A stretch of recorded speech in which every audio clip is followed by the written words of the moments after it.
ત્યારે ગુજરાત રાજ્યના કેટલાક શહેરનો ગરમીનો રેટ પણ એલર્ટ આપવામાં આવ્યું છે। સાથે રાજકોટ ખાતે પણ ગરમીથી લોકો ત્રાહિમામ પોકારી ઉઠ્યા છે। વધુમાં રાજકોટ મહાનગરપાલિકા ખાતે પણ અરજદારો આધાર કાર્ડ, જન્મ મરણની લગ્ન નોંધણી સહિતના કામો માટે આવતા હોય છે। ત્યારે ઉનાળાની ગરમીને ધ્યાને લઈ રાજકોટ મહાનગરપાલિકા દ્વારા એક મહત્વનો નિર્ણય લેવામાં આવ્યો છે, જેમાં મહાનગરપાલિકાની સેન્ટ્રલ ઝોન કચેરીએ કાયમ છાંયડો રહે તેવા બાકડા અને પાણીની સગવડતાવાળો શેડ ઊભો કરવામાં આવ્યો છે। આ તકે સમગ્ર બાબતે રાજકોટ મહાનગરપાલિકાના સ્ટેન્ડિંગ કમિટીના ચેરમેન જમીન દ્વારા જણાવ્યું હતું કે હાલ ઉનાળાની સિઝન ચાલુ છે, ત્યારે રાજકોટ શહેરમાં સવારથી જ 40 થી 42 ડિગ્રી સુધી ગરમીની તાપમાન પહોંચી જતું હોય છે। આથી રાજકોટ મનપા દ્વારા નવા નાણાકીય વર્ષથી આધાર કાર્ડ માટેની કામગીરીનું તમામ 18 વોર્ડમાં વિભાજન કરવામાં આવ્યું છે।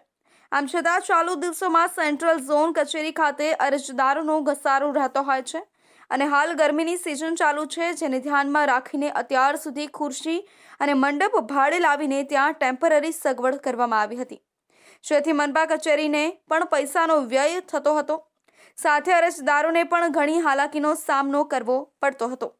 જેથી આ સમસ્યાનો કાયમી ઉકેલ લાવવા માટે રાજકોટ મહાનગરપાલિકાની સેન્ટ્રલ ઝોન કચેરીએ કાયમ છાંયડો રહે તેવો શેડ ઊભો કરવામાં આવ્યો છે। અત્યાર સુધી મંડપ હતા, ક્યારથી આ શેડ બનાવવામાં આવ્યો, લોકોને કેવી સુવિધા મળશે? ઉનાળાના દિવસો ચાલુ થઈ ગયા છે અને દિન પ્રતિદિન ગરમી વધતી જાય છે। શહેરીજનોની સુખાકારી માટે રાજકોટ મ્યુનિસિપલ કોર્પોરેશનના ભારતીય જનતા પાર્ટીના શાસકો દ્વારા રાજકોટના સેન્ટ્રલ ઝોન, ઈસ્ટ ઝોન અને વેસ્ટ ઝોનની અંદર જે મુખ્ય કચેરીઓ છે ત્યાં આધાર કેન્દ્રની અંદર લોકોને તડકામાં ઊભું ન રહેવું પડે એના માટે એક પરમેનન્ટ સ્ટ્રક્ચર ઊભું કરવામાં આવ્યું છે અને પાણીની પણ વ્યવસ્થા કરવામાં આવી છે, જેથી કરીને કોઈ પરિવારજનો આવે, બાળકોને લઈને આધાર કઢાવવા આવતા હોય છે, એને તકલીફ ન પડે એના માટેની આખી આ મહાનગરપાલિકા દ્વારા વ્યવસ્થા અમે લોકોએ પરમેનન્ટ સ્ટ્રક્ચર દ્વારા ઊભી કરવામાં આવી છે। અત્યાર સુધી ત્યાં મંડપ ને ખુરશી જે ભાડે લઈ આવવામાં આવતા હતા, કેટલી બચત થશે? મંડપ અને ખુરશી, એર કુલર, પંખા આ બધું રાખતા હતા, પરંતુ હવે પરમેનન્ટ સ્ટ્રક્ચર ઊભું કરીએ છીએ, જેથી કરીને ખર્ચ તો ઠીક છે, એટલો બધો બહુ ખર્ચ નથી, પણ 365 દિવસ 12 મહિના સુધી આ પરમેનન્ટ સ્ટ્રક્ચર ઊભું કરવાનો અમારો એકમાત્ર ધ્યેય છે કે લોકોને કોઈ મુશ્કેલી ન પડે એના માટેની આખી આ વ્યવસ્થા અમે ગોઠવી છે। આધાર કાર્ડની કામગીરી 18 વોર્ડમાં પણ શરૂ કરવામાં આવી છે, કેવો રિસ્પોન્સ છે? ખૂબ સારો રિસ્પોન્સ મળી રહ્યો છે।